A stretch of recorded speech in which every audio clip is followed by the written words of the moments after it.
Were the followers of Serapis called Christians?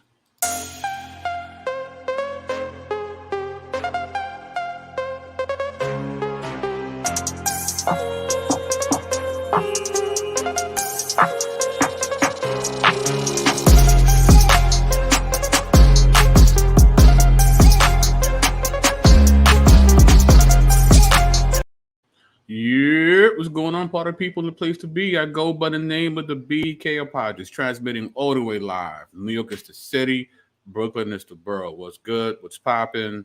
Happy Thursday to everybody. I'm glad we're here. Uh, Much love to the people in the chat. Of course, we got Mr. Green, we got Adrian Jones on the check-in, and of course, if you haven't already, please like, share, and subscribe. Please share the link to all your favorite social media outlets. Tell a friend to tell a friend that it's him again. If you'd like to support this online ministry, you can hit me on PayPal. The link is actually on top of the chat, so you can just click there to show your love. Or if you want to be a monthly supporter of the BK Apologist, you can pick up a Patreon where you get an assortment of goodies to help you in your personal Bible study. So we got Phil Fox, the real American, on the check-in. What's going on? What's going on? So tonight, ladies and gentlemen, we're going to be dealing with a very popular quote within certain circles that likes to discredit Christianity, Jesus, and Christians, right?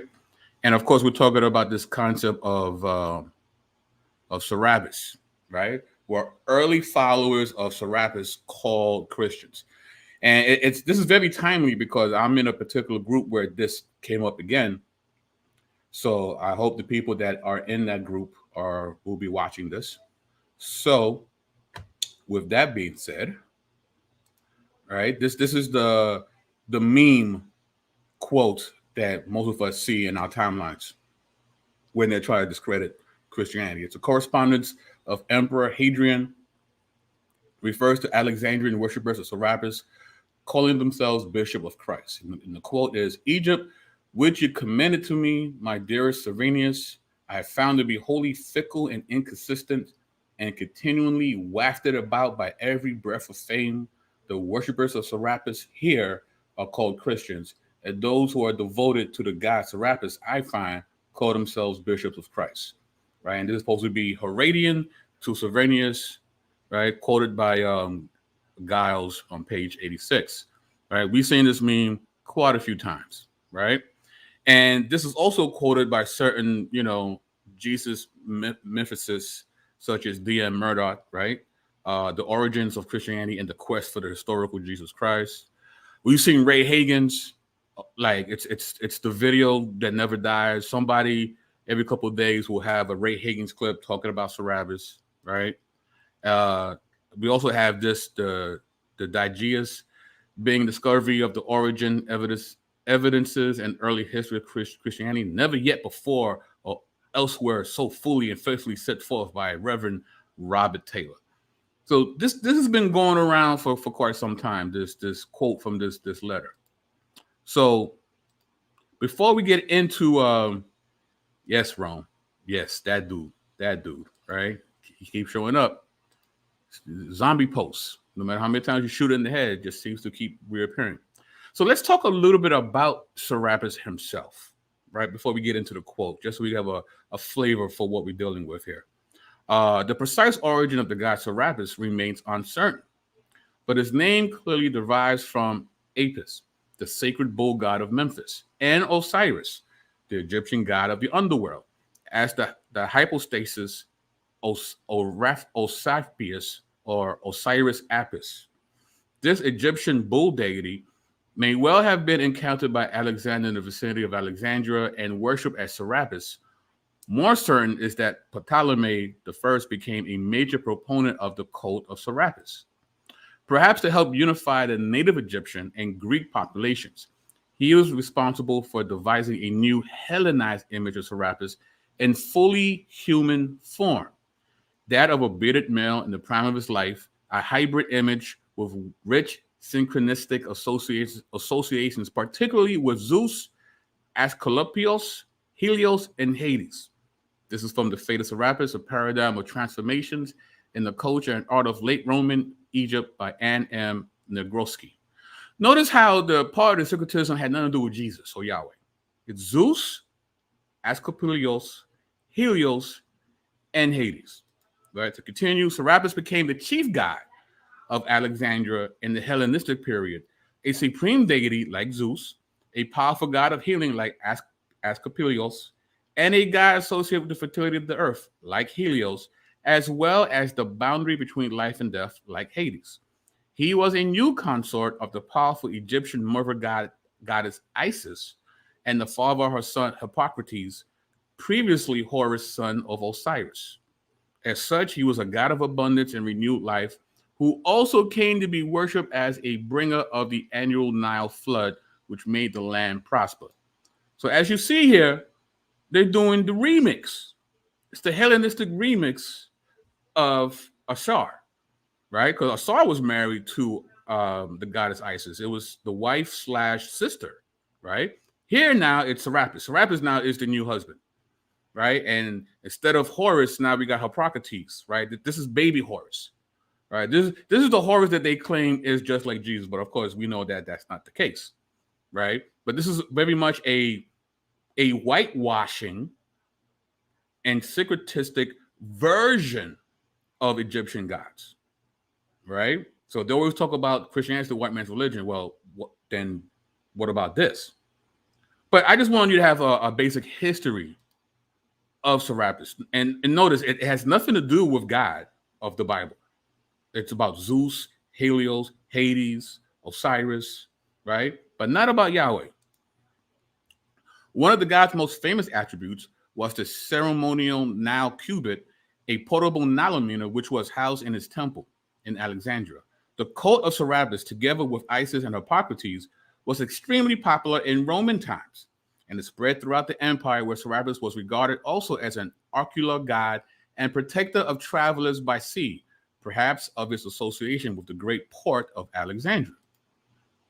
So now, here's the question. This letter that people quote in this meme about how the Christians are called, the followers of Serapis are called Christians, right? The question I kept asking in these different groups that I'm in, well, where does the letter come from? Where's the primary source? Nobody could provide for me a primary source for the quote. The quote comes from this book. It's the Historia Augusta. In English, it's the Augustan History. All right? So let's talk about this book from which this quote comes from. The Historia Augusta is a late Roman collection of biographies written in Latin of the Roman emperors, their junior colleagues, designated heirs, and usurpers from 117 to 284, supposedly modeled on the similar work of Suetonius, the 12 Caesars. It presents itself as a compilation of works by 6 different authors. Keep that in the back of your brain.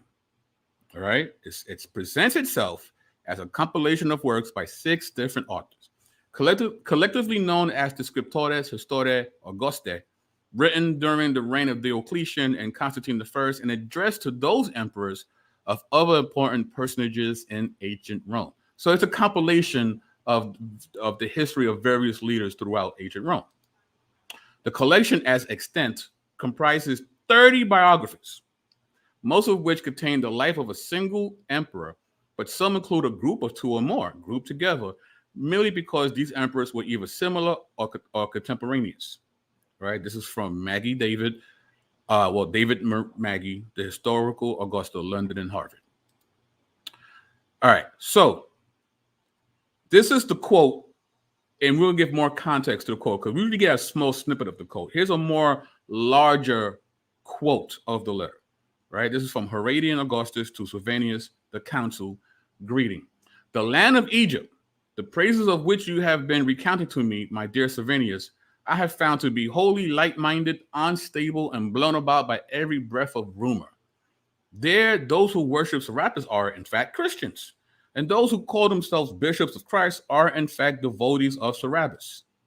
There is no chief of the Jewish synagogue, no Samaritan, no Christian presbyter, who is not an astrologer, a soothsayer, or an anointer, Even the patriarch himself refers to the patriarch of Tiberias, head of the Jewish religion after the fall of Jerusalem. When he comes to Egypt, is forced by some to worship Serapis, by others to worship Christ. They are a folk most seditious, most deceitful, most given to injury, but their city is prosperous, rich and fruitful, and in it no one is idle. Some are blowers of glass, others makers of paper, all at least weavers of linen or seem to belong to one craft or another. The lame have their occupations, the eunuchs have theirs, the blind have theirs, and not even those whose hands are crippled are idle. Their only God is money. And this is the Christians, the Jews, and in fact, all the nations adore. And would that this city had a better character, for indeed it is worthy by reason of its richness and by reason of its size to hold the chief place in the whole of Egypt. Right? So this is a more fuller context of the quote. Like, this dude is just dragging Egypt. You know, I mean, he basically makes it sound like New York City Times Square in the 80s. You know what I mean? The hustlers, the Monte car dealers, you know, the ladies of ill repute. Like, Times Square in the 80s in New York was nuts. This is what it sounds like. This is like how downtown Egypt sound like, right? So Hadrian's complaint is about synchronistic huckster environment and offers no evidence of a bona fide use of the term Christian by Serapis worshippers. So he's just saying that in Egypt, remember the quote, in Egypt, everybody's confused and everybody got to hustle, right? It's not a definitive statement that worshippers of Serapis are Christians. He's saying that in that part of town, everybody's just wilding out because everybody's just trying to make $1 out of 15 cents. Everybody's trying to secure the bag, right? It's not an indictment that or a definitive statement that says Christian equals Serapis worship, right? And in fact, those of us who understand the etymology of the word Christian, we know that it Christ, right, which means anointed, and the suffix, right, I-A-N means state of being. So a Christian is the state of being like the anointed, right? That's what the word actually means, right? But he's saying to Serapis that while over here, the people that call themselves Christians, they really worship Serapis. Okay, but again, how is that a definitive statement, right? But it's worse than this, all right? It's worse than this. I'm going to show you why this is worse. And this is from Orthodoxy and Heresy in Earliest Christianity by Walter Bauer. Speaking of this Augustus, this book in which this letter is in, right? That the document is spurious seems to be readily demonstrable. Nevertheless, that one could falsify in such fashion is not without significance. Certainly, neither Philo, when he complains of the distress of the Jews under Caligula, nor the Emperor Claudius in the letter of the Egyptian prefect, in which he demands the cessation of strife between pagans and Jews, give the slightest hint that there were also Christians in Alexandria. Likewise, no one today would dare suppose with Eusebius that Philo's, I can't say that word, were Christians, right? The letter is spurious, this document. It turns out to be a sign of a great dishonesty. A closer analysis of the documents themselves prove that the majority of them cannot be authentic. It may be disputed whether the majority of documents have been forged by the authors of the Historical Augusta or by their sources, but forged they are. Okay, this book is a forgery. These pseudo documents serve to fill up two meager biographies. Their purpose is not to give facts, but to make up for the absence of facts. The Scriptores Historical Augusta had no great taste for honest research. Thus, the Historical Augusta stands convicted of an extensive use of forged documents. It's a forgery, people. The entire book is fantasy land. It's not real. This letter, this alleged letter to Serapis, it's a lie. It's a forgery. This dissertation re-examines the origins, intent, and perceived historical value of the 4th century series of Latin imperial biographies known as the Historical Augusta. Over the course of the 20th century, the text was interpreted as a historical forgery created by a rogue scholar who took pleasure in deceiving most, if not all, of his audience into accepting a face value the text's false attribution to 6 fictitious biographers, its spurious imperial dedications, and its reliance on fabricated stories. Right? It's fake, people. In the last decade, studies have instead begun to suggest that many of the fraudulent elements of the historical Augusta were not intended to deceive, but rather entertain knowledgeable readers by interpolating elements from the ancient novel into a biographical text. This is a parody, right? This is from Catherine Ann Langenfeld, Forging in History, The Inventions of the Intellectual Community of the Historical Augusta. It was parody. You remember, they didn't have TV back then, right? So there was other ways to entertain themselves. You know, back in the early 60s and 70s, there was, Mad Magazine. Remember Mad Magazine? Some of you might be too young for that.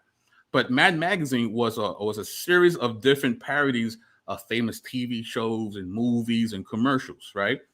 Well, this is the precursor to Mad Magazine. The Historical Augusta was a parody of historical biographies.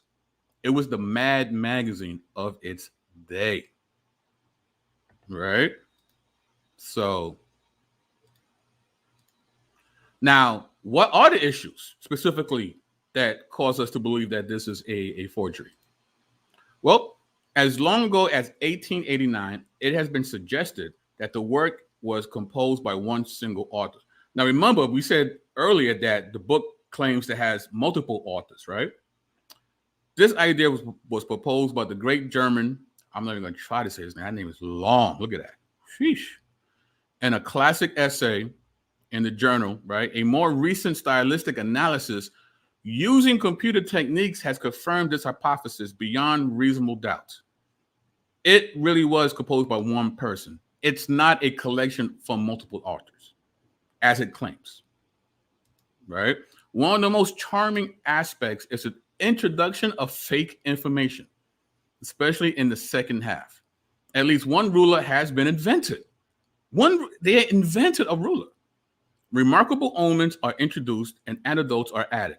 The information in the second half of the life of the decadent emperor Heliogabalus is very entertaining, but completely untrue, and only introduced as a contrast to the biography of his successor, Servius Alexander, who's presented as the ideal ruler. They're fabricating a ruler.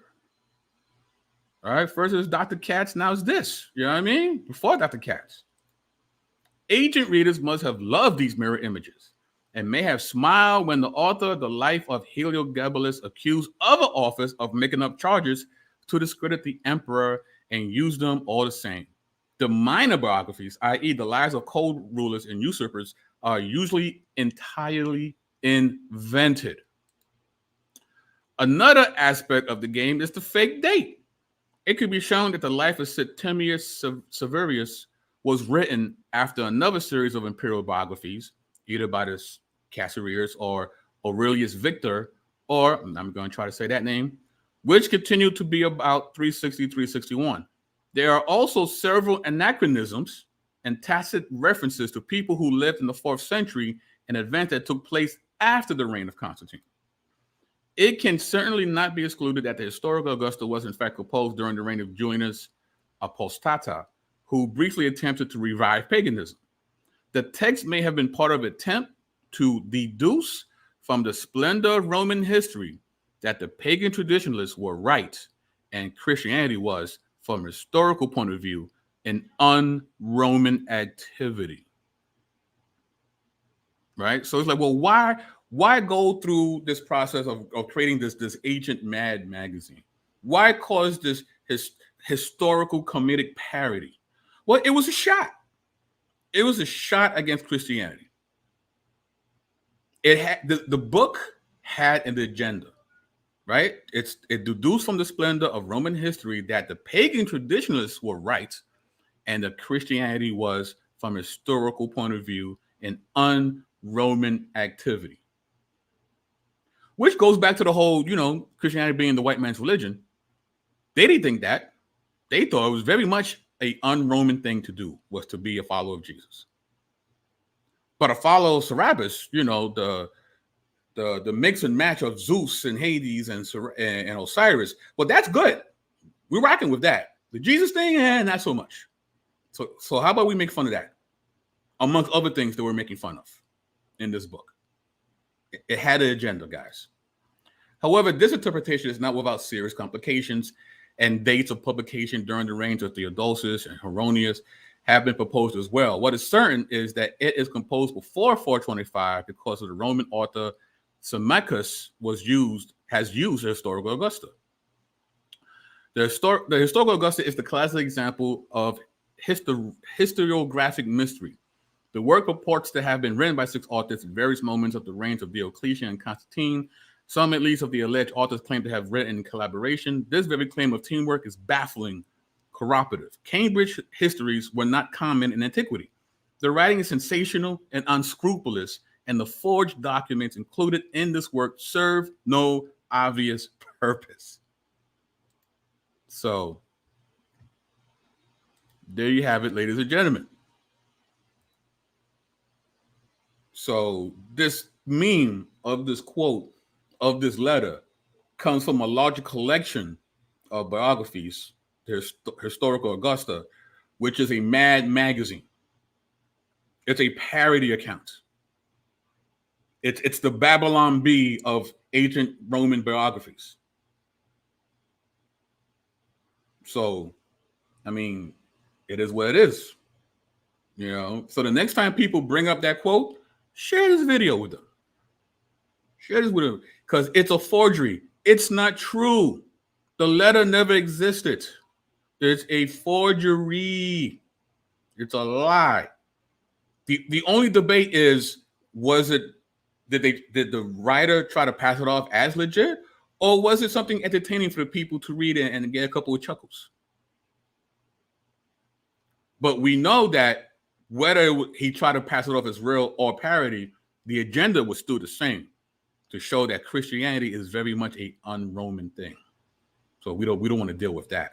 But Serapis, the mix master of different deities, right? The Serpentor, the Serpentor of Egypt pantheon, right? Yeah, that's right. I remember Craig. Yeah, Craig was Matt's Yeah, it's fake news. It was fake news. It's a little thing we call propaganda. It was propaganda to showcase how false Christianity is. We have a special guest in the building. Damon Richardson. What's up, Dame? How you doing, my bro? I'm doing all right. Man, this is a pleasant surprise, man. So you're in the Shy right now, right? Tomorrow. Oh, actually, tomorrow morning I'll be there. So yeah, I literally just got done teaching and saw your message there, and I didn't know I was going to be on the show though. Well, I'm pretty much done. We were just talking about that this meme that there's tons of these zombie memes, and the one about that the Christians were actual followers of Serapis, right? Oh. And the letter that's written to Severnius from Hadrian, right? And I just went through and showed them that the letter is a forgery. It's a complete and utter forgery. It comes from the Historical Augusta, which is an entire parody, right? And I'm just showing them the sources that it wasn't written by various authors. It was written by one guy. He literally made up a ruler. He invented rulers in the biographies. You know what I mean? So it was it's crazy. So oh man, that's good stuff, man. I missed out on it. Then yeah. And that's cool, bro. It's cool. But now that you're here, how about you do a free plug for what's going on tomorrow? Oh man, well that's excellent, man. Fact Check is a apologetics. I don't know if I don't know if they're calling it a conference or more like a workshop, like Okay. an apologetics workshop that is going to really be dealing with answering questions that typically arise within the culture. So it's really going to be focused on specifically answering questions. So some of those questions will be philosophical. Some of these questions are going to be based around things like, obviously the problem of God and evil or theodicy, and then some of them will be kind of more of your typical theological, religious, historical kind of questions that we might expect in more of a conscious kind of from a conscious kind of ideology, but it's really going to be focused on literally answering questions. So I'll be doing a presentation called Barbershop Theology, where the barbershop is essentially a metaphor for the kind of places where we are likely to encounter these different kind of ideologies. And I'm going to just be pulling out a number of different kinds of issues and then speaking to here's what we do with that. So it's going to be a very very practical kind of apologetics workshop. Nice. Where it's not just going to be talking about different groups, but specifically addressing the actual questions.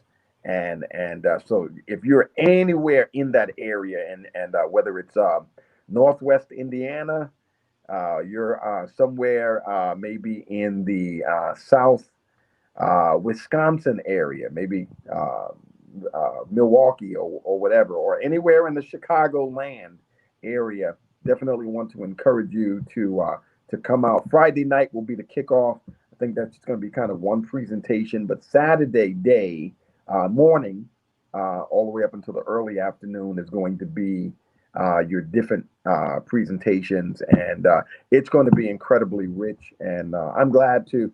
I was actually just going to show up, and and ended up getting put on the ticket. Nice. Presenter at